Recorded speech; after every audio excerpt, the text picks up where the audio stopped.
final speaker here before we rejoin those presenters that we've just seen in the final panel. Dr. Robin Armstrong is a very serious geologist from the Natural History Museum. I normally think of the Natural History Museum as a place to go and see dead stuff and dinosaurs. So looking forward to Robin telling us about what his expertise is, which I think has something to do with finding porphyry deposits, and also how exploration companies get on to the geological model, how important that is for investors to understand whether they understand the model or not for spending shareholder money wisely. Thanks, Simon. Hope everyone can hear me. Good morning, good evening, and good very early morning for Taj over there. So the Natural History Museum isn't naturally the place you would think of finding stuff about ore deposits. It is the world's second largest natural history collection.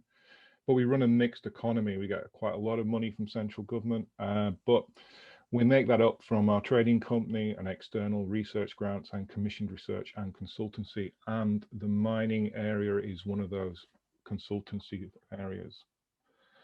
Where do we work? Well, we work fairly globally. The red dots are telling you where we've done consultancy projects over the last 10, 15 years, and the black dots are current research projects. So lots of stuff in South America and lots of stuff in Central Asia and quite a lot of stuff in Europe as well. And we occasionally venture into Africa. And this is our kind of client group and research partners. So we're fairly well recognized across the majors and quite a few of the juniors and midstream producers. The foundations of our work are in classical mineralogy. We have one of the world's best ore collections, over 16,000 specimens from across the globe.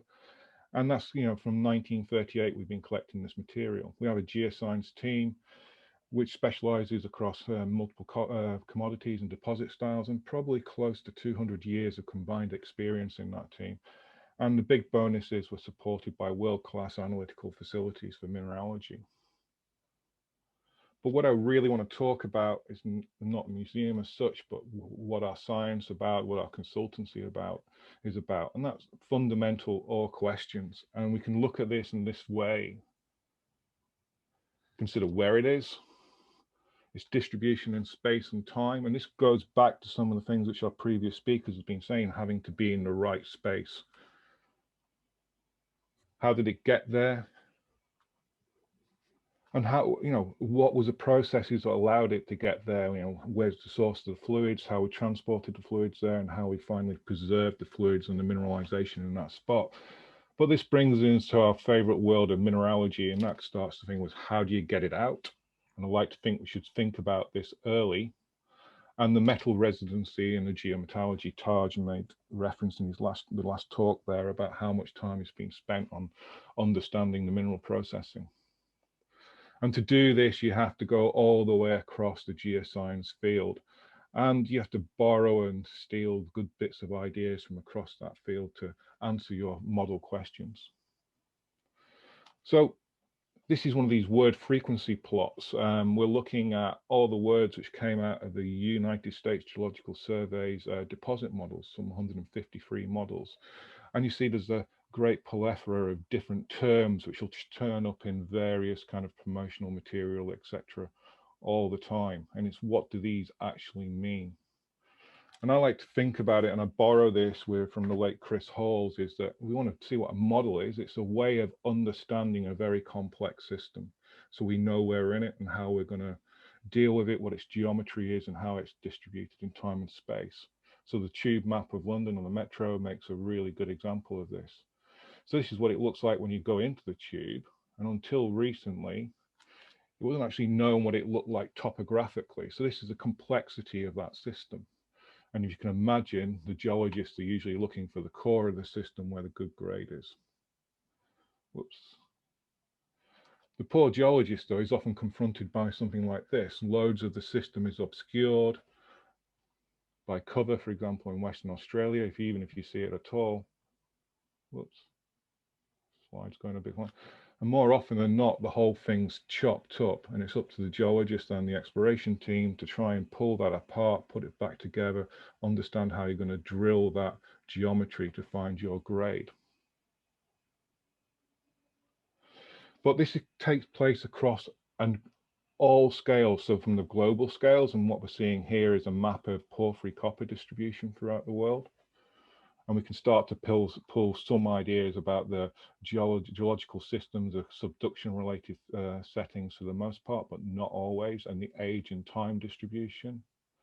And then we can zoom into the kind of the country scale, and we can see how camps start to evolve, etc., etc.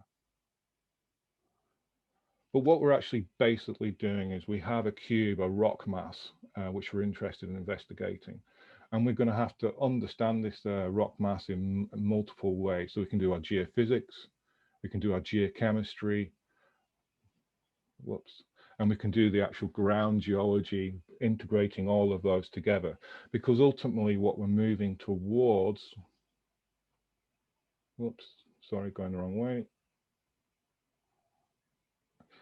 We see our anomaly at surface, and the geologists are going to use the model to make the best estimate of how we're going to drill this. So we're going to take all that data set to try and work out where that grade is. And I think the talk, particularly which we saw from Wade earlier, was demonstrating that you might not always know what the model is, but you're knowing what you're trying to look for in there and how important the drilling is actually to establishing this and be able to continue your exploring. So it's all about the rock properties, and the rock properties equal mineralogy. The rocks are made of minerals, and we have to understand those minerals. And this quote is variably attributed, but those who see the most rocks win. So an experienced exploration team is really important because they know when things are going to be good. They know when things it's time to walk away. So who uses these types of information? This information about deposit models is used in various ways across it. So you can use it in exploration and development. And, you know, Alex in his earliest talk basically was looking at how the grade tonnage is going through the markets and what you want to look for, so you can bring that together. And then we can go to the descriptive type techniques. We saw Wade talking about them. We saw Merlin describing them. And then the kind of genetic areas. So which Ross talked about, if you have a good theoretical process, you can build up an idea of where to go and look. We all have aspirations of discovering supergiants, but there's not that many of them around. But what we can consider is that these still are not bad systems to be in. So this is tonnage in million tons versus contained copper from the World Porphyry Copper Database. So these are they're not necessarily up here, but they're good deposits, and they're looking at that kind of minimum economic viability of a deposit.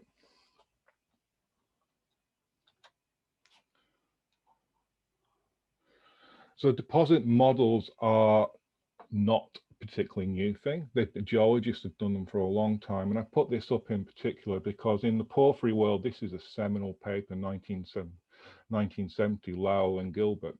And what they were able to do at the San Manuel Kalamazoo deposit was look at how models had been developed, their understanding, and look where to drill next for basically an undercover deposit back in the late 60s, 1970s.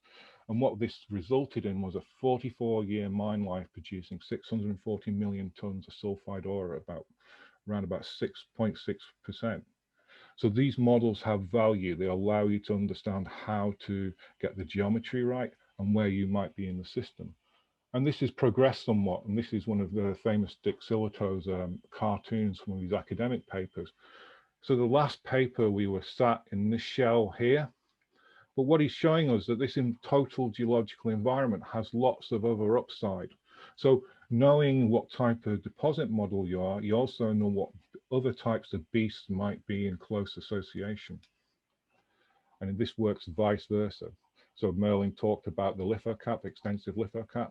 You know you might get your disseminated gold, silver, copper, epithermal type systems in there, but if you can pick the right place to poke through, you never know, you might have a porphyry below it.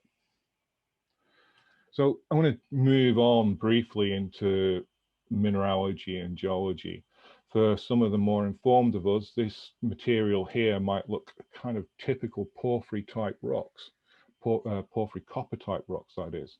However, the mineralogy is key in this element because this is a bit of a freak deposit. I'm not going to say where it is. but it was initially came up on a geophysical target when people were looking for sedimentary copper, believe it or not. And it turned out to be an intrusive centered system.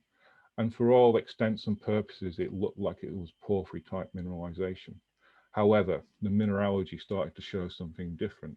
What we were seeing as what everyone presumed to be pyrite was actually a mineral called cobaltite, which is a nickel arsenide. And it was in association with rare earth rich and apatite rich elements. So not a typical system. And again, you know, Wade's talk, you're not always sure what the mineral system is or the deposit model is, but you can learn from other deposit models on how to explore in that system.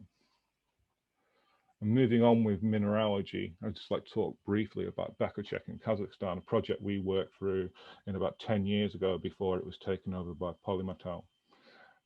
The Bakachek deposit, it's got some astounding grades. It kind of goes back to some of the things we were talking about at Wilnuna mining in terms of the refractory ore, but in this case, it's a double refractory ore. Most of the actual gold is in this black material here. It's not in the sulfide in the veins, and it's composed within arsenopyrite. And to be frank, there is no visible gold in this type of geology. It's mixed in with a carbonaceous mush, so soft in places that even at a couple of 100 meters underground, you can stick your finger in it. What's key here is that this mine was discovered in the 1950s, and it only really started to produce in the last 10 years or so. And that's because a lot of money was invested in understanding the mineralogy and understanding the process technologies to use to do that. And I think my point here is that it's always a good idea to get a handle on what your potential ore is going to be like in the future early on in the process. And another example of this is from an academic project, the Nakoma Cobalt Manganese Laterite in Cameroon. Some of our guys worked on this quite a time ago. It's not the best nickel laterite on the planet, by no means, but what it is good at is the amount of cobalt which is contained. And what's key about that cobalt, the cobalt doesn't go with the nickel. The nickel is in the kind of goethite hosted, while the cobalt is hosted for the most part in manganese oxides. And what this means, by understanding how this mineralogy worked, you can adapt your processing technologies. And in this case, you can win it by really good physical processing. So to summarize what we do for the industry, yes, we are an academic consultancy. We bring a lot of academic experience to it, lots of research papers. We've seen a lot of rocks. So we can support you at the regional exploration level. We can support during the camp scale, district scale exploration, and deposit characterization. So understanding what your mineralogy is, what your alteration minerals mean. And most importantly, we provide training in this as well. So thanks for listening.